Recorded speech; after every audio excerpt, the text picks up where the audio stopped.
Good morning, it's Steve O'Hare and it's Signal Centre's Talking Bull. Welcome to the show today. Joe's not with me today, so I'm going to scoot through as quick as possible and get you up informed on the news we've got over the last 24 hours, what's going on in the markets, and then we'll take a look at the technical analysis behind it. So let's start off with the news headlines.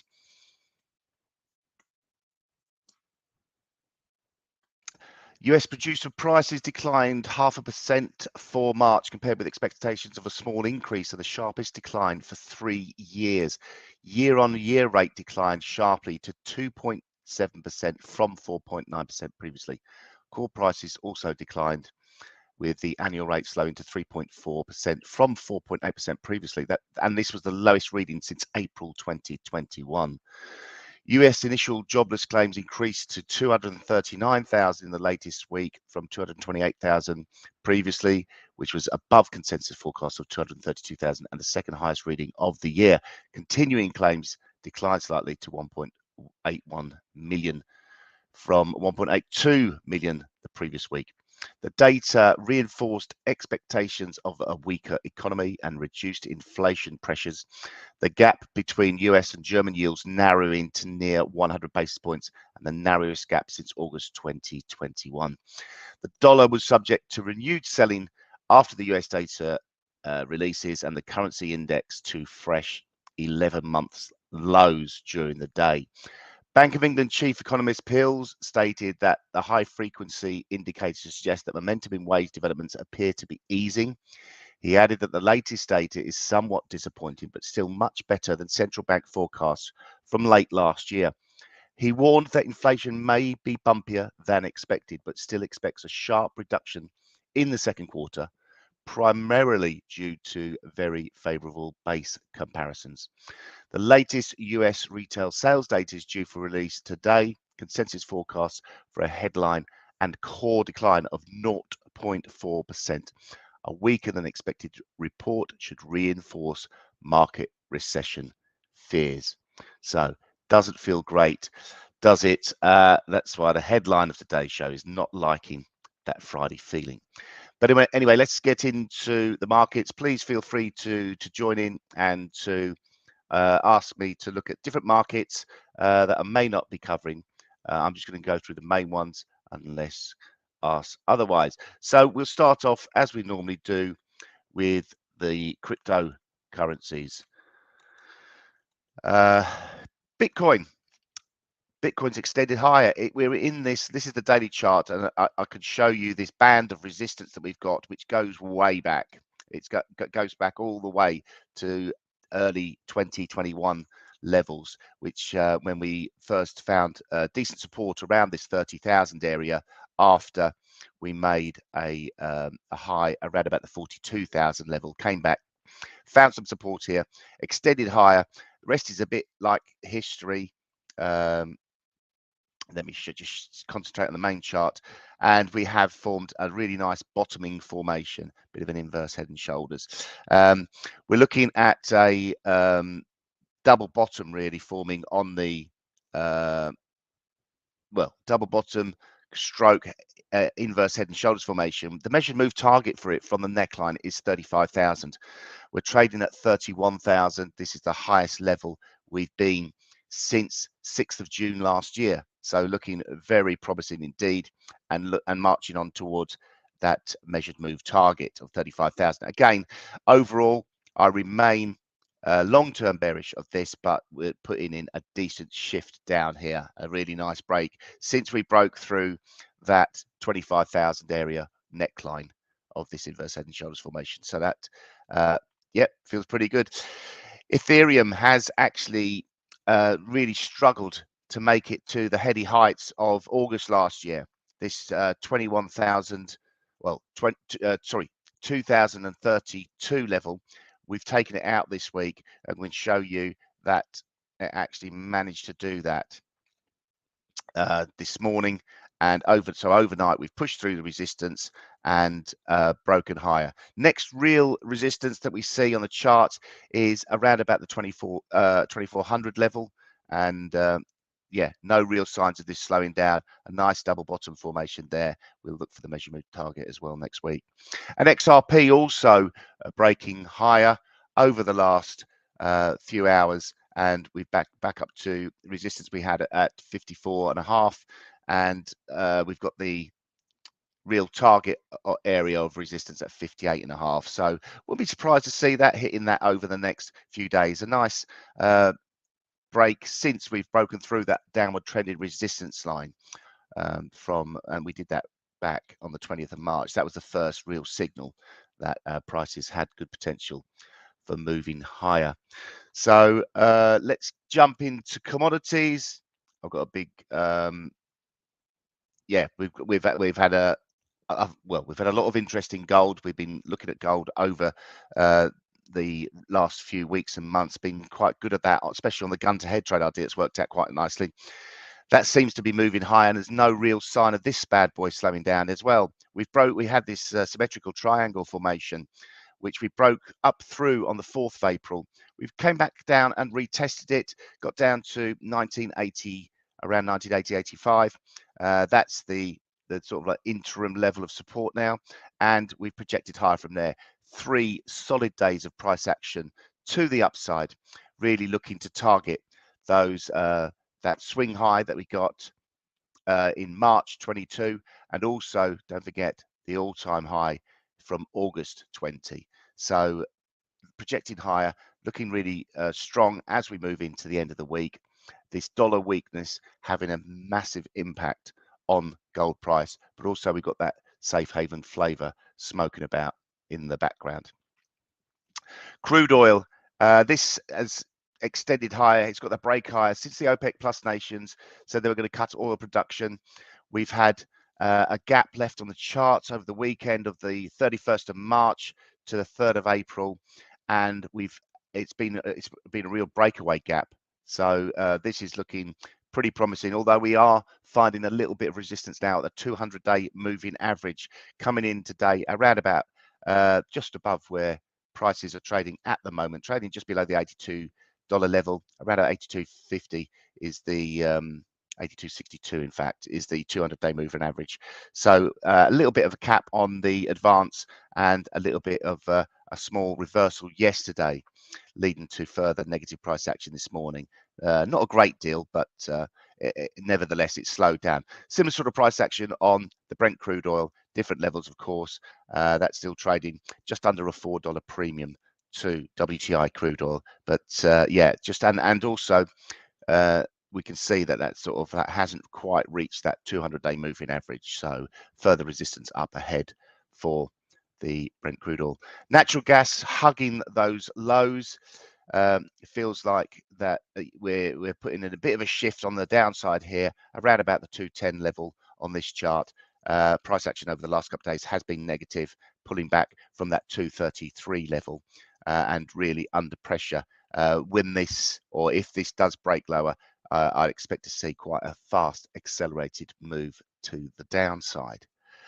So this is the point in the show where Joe normally dives into the Forex. I'm going to take a look at it today, give you a little bit of a different spin on it. My charts will be naturally different to Joe's, but let's go through it anyway.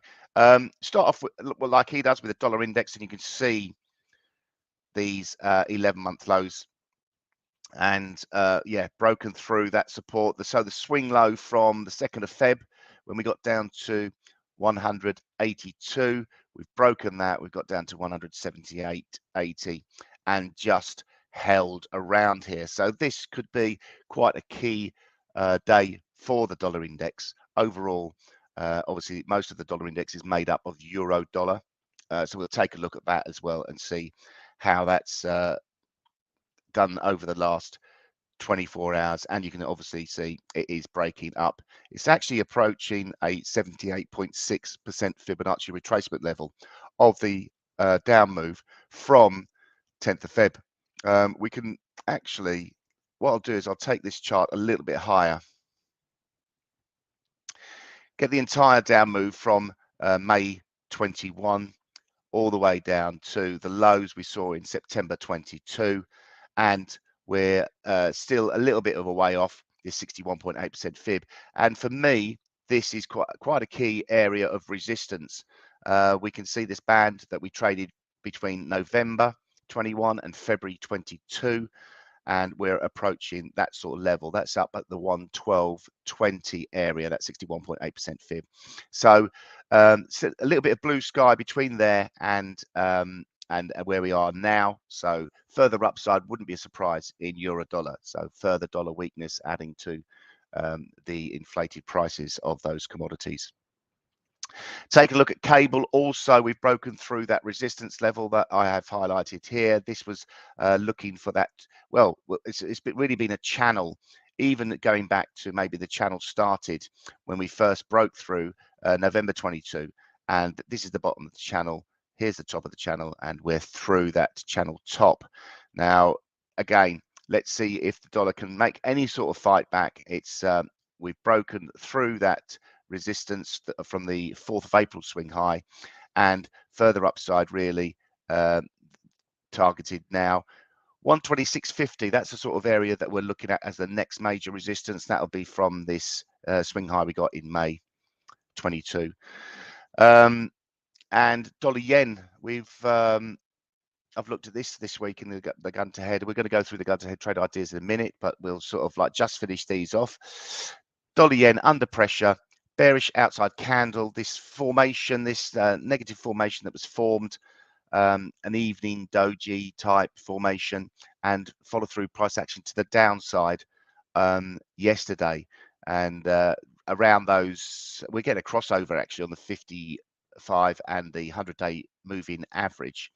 And that's obviously a good thing, but the price action isn't really reacting to it at the moment. We've got some nice trend support to consider as well, coming in just below where we are at the moment, down at 131.16 or 131.20. So let's take a look at what people are looking at. We've got, I'm going to take a look at Aussie yen. Aussie yen price action stalled yesterday at the 50, sorry, which one was this? This is the 55-day moving average. Yeah, I was right. And it stalled at a previous swing high from the 4th of April as well. 90.17 is the resistance level to watch today. Now, we've had 5 positive days of price action. Today, we've pulled back this morning from this resistance level, and really looking to see whether we have got anything to be concerned about. On the 4-hour chart, we're still in a bullish trend above the Ichimoku cloud. A little bit of a turnaround. You know, wouldn't be surprised to see a small pullback here, but support probably coming in around about that 989 level, 89 even level. On the 1-hour chart, we've had a little bit of a stall in proceedings, but looking really at this a continuation of this trend higher. Trend support would be expected around about the 89.40 level. Also, that horizontal support coming in at 89.30. So that's the level to watch. Dip buy into there. Be aware if we do get a break down below that 89.30 level, it could open up a little bit on the downside on Aussie yen. Sterling yen. Let's take a look at the daily chart to start with, give us a little bit of understanding of what's going on in the bigger picture. Sterling yen is stalling. We're getting doji candles, signs of indecision really over the last couple of days. Yesterday, we seemed to, we took out a highest levels we since December last year, 20th of December last year, when we broke down quite aggressively. So this will be a key area of resistance from previous support. And yeah, overall, yesterday's price action looks pretty negative. You could almost call it a bearish outside candle, although there's the open and close very close to each other. So let's just stick with a doji candle, a sign of indecision. It has this rally peaked out, so signs of it slowing. Further real trend support, I would say, is all the way down at 160.34. So really not of interest at the moment, and interim support probably coming in at 163 on that. Looking at the shorter term charts, let's take a look at we've got this really nice Elliott wave type formation, although it's not really drawing the, oh, there we go. Let's get all the price action in there. Looks a bit messy to me, but that's saying we're peaking out. On the 4-hour chart, we've got a bearish outside candle from the 10 o'clock price action yesterday, and nice reversal there. But we're almost back to that like start of that ABC correction on sterling yen. So wouldn't be sort of reading too much into this short term. Just a stall. Really need to see where the momentum's going to come from over the next week or so. Also, a request from Mark to look at Aussie Swiss. Let's see if I've got that up here. Aussie Swiss, yes, we have. Aussie Swiss, a bit of a turnaround yesterday, a bullish engulfing candle. So a nice little sign if you are bullish on this to see that at the bottom of a sort of like a trend. Overall, price action still looks negative. Let's take a look at the weekly chart to get a little bit more idea of where we are in the bigger scheme of things. And we had this big breakdown. This is like going all the way back to the pandemic lows that we saw in March 2020, and we're breaking lower. We've broken through that support that we had from the week of 13th of March. We've taken out that 60.27 low, and we're trading below it at the moment. We have reacted higher from 59.81 at the moment. So although the 4-hour chart is in that bearish, broken through that 4-hour Ichimoku cloud, so we are in negative territory from a short-term trend perspective, and I'd expect to see resistance anywhere from 60.50 upwards. So a little bit of a bottoming formation potentially. We could, if we look at the hourly chart, we'd probably see some sort of potential for a double bottom, even on this chart. As you can see, we've got this support here, bouncing from support here, and then we've got, let's draw the neckline in at this level here, and we have broken above it, didn't stay above it for too long, but now are we seeing a little bit more support coming in? Currently on this hourly candle, looks like we're forming a bullish outside candle. So it might be interesting to see where we're trading around 9 o'clock, and if we manage to pull back above this neckline, then there is potential for a short-term double bottom to be put in place. Also got requests now for euro yen. Taking a look at that on a weekly chart, we are obviously euro performing pretty well at the moment, and we are trading around about the highs of the week of 12th of December. Looking pretty strong at the moment, 146.62 trading, a nice gentle upward trend overall. On the daily chart, we've still got a little bit more resistance to really sort of like factor in 147.75 up to 148.40. That would be the levels to watch. Yesterday's price action seemed to stall slightly. We got a new yearly high taken we've taken out the 15th of December swing high here and just pulled back. So I found a little bit of resistance here on euro yen. Will we get that follow through? From a 4-hour perspective, looking like an Elliott wave that we're really sort of looking for that finishing third wave, really looking for that fourth wave correction before we go to the fifth and final wave. So maybe potentially a little bit more upside there. Definitely short-term markets are in positive territory and a positive trend. So I think we covered most of the requests. I hope that's been helpful. Let's take a look at indices now. FTSE, strong as an ox, taking out, I mean, we can see over the last 6 days, 5 days of positive price action, we're onto a 6th day now, and we are trying to take out that resistance level at 78.68 at the moment.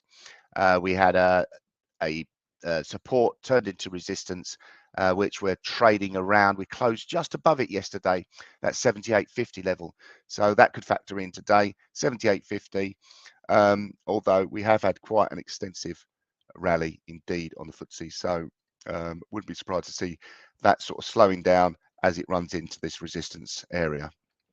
The DAX projected higher, 15,800, nice round number we're trading today. Over the last couple of days, we thought we were getting a stall around about this previous resistance levels where we've topped out a few times. Still potential for that, although yesterday's positive price action almost sort of like nullified that slightly. And we're off to a really good start this morning.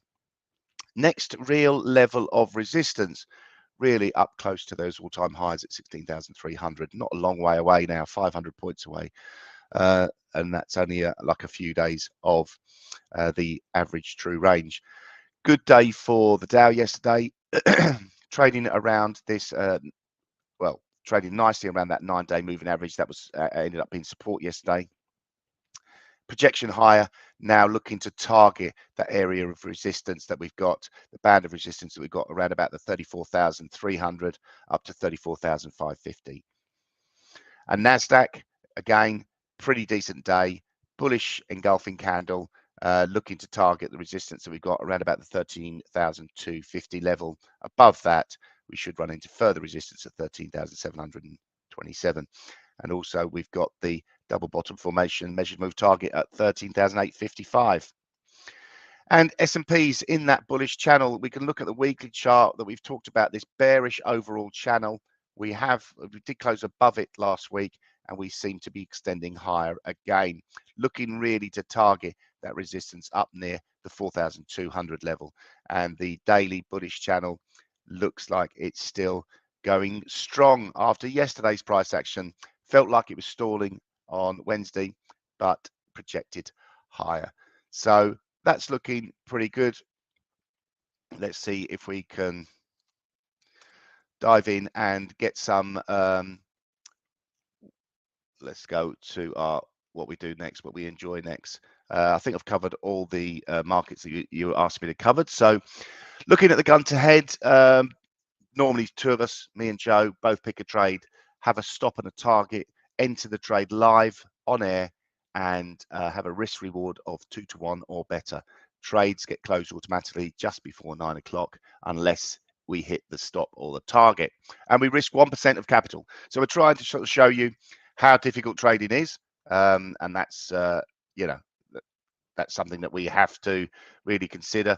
It's great for us to sort of show you what we do, and you know that we're prepared to go with it. Now, overall, yesterday worked out pretty well. We had, I'll dive into the, I mean, we show you these if we win or lose. So let's take a look at the ideas we posted yesterday. We got the dollar yen.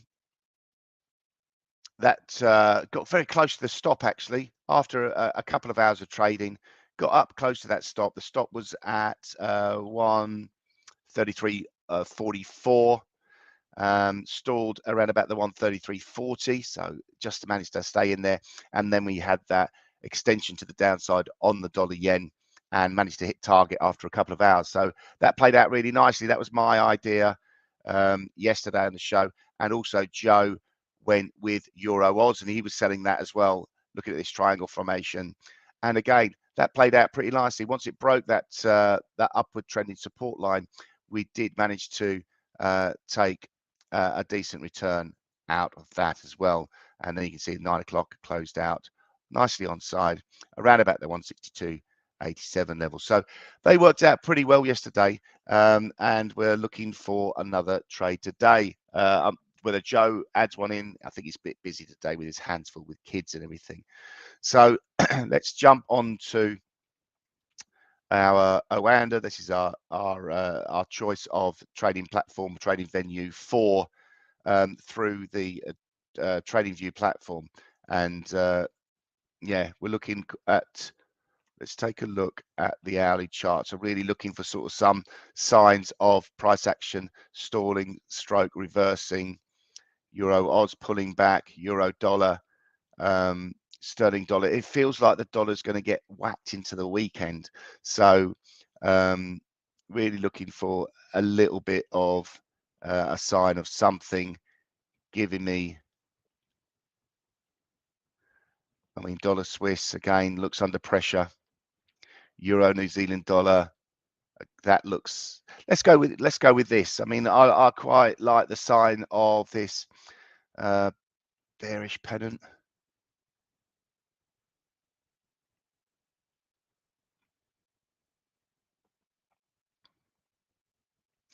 Are we?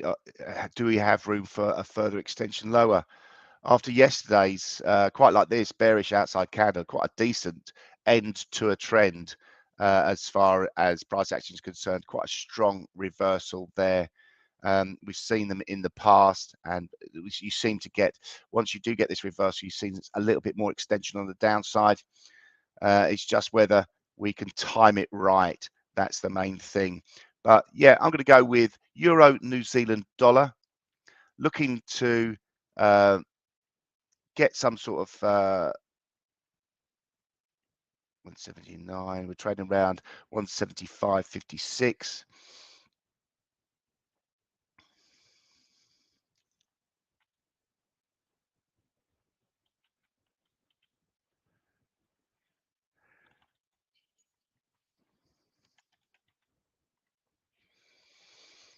That's the sort of thing that I'd be looking for. The let's get it on. There we go. This sort of price action gives us a little bit of room, really. Sort of, I'm looking at this as looking really to try and find where the ideal stop level would be, and maybe for me there, that was a previous support level we've broken through, and hoping that it would stall in front of there, even stall a bit closer, and then continue to move down. So I'm going to try and get that on. Want to sell at market. We want to use a 1% risk reward, and targeting a move to 174.314.